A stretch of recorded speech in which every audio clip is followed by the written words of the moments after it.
brief break from the storms last week, Central Ohio was hit with a massive downpour that flooded many homes, neighborhoods, and busy roadways. One area that remains flooded this morning is Buckeye Lake. Rocky Walker is there as people begin to remove the water and just clean up. What's happening there behind you, Rocky?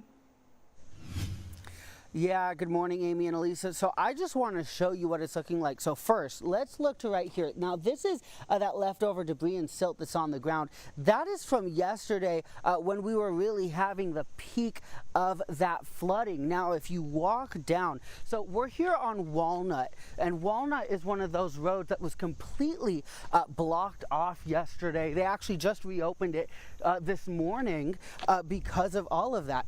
So the water receded a good amount, but still, if you look right here on the side streets, on places like Sellers Drive is still completely underwater. I spoke with a neighbor who's cleaning up her property. She told me that she's lived here for about 40 years. This is the most amount of water she has ever seen flood here in Buckeye Lake. Now, like I was saying earlier, a lot of these houses are kind of affected differently because of the elevation. So this White House over here, it is a lot less affected because it is up maybe 10 feet from this neighborhood compared to areas like this home. Their lawn is a pond, and that home, I actually saw the people come home about 30 minutes ago.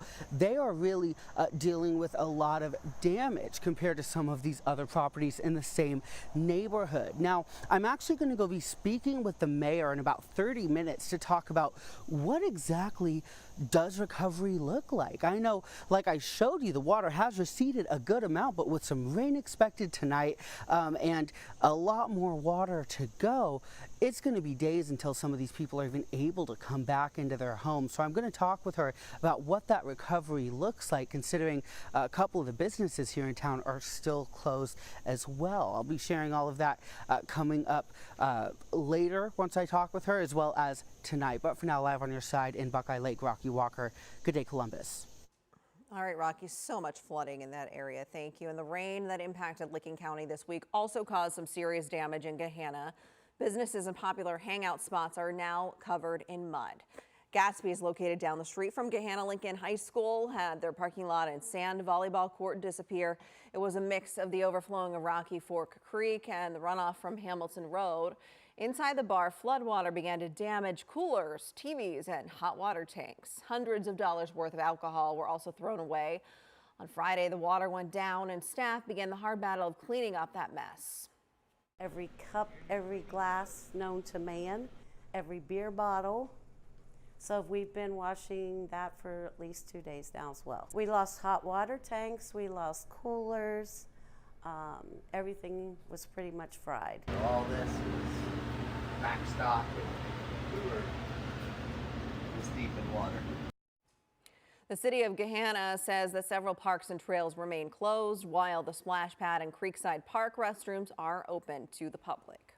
In Reynoldsburg, the Franklin County Emergency Management Agency were canvassing neighborhoods and helping people get to dry land.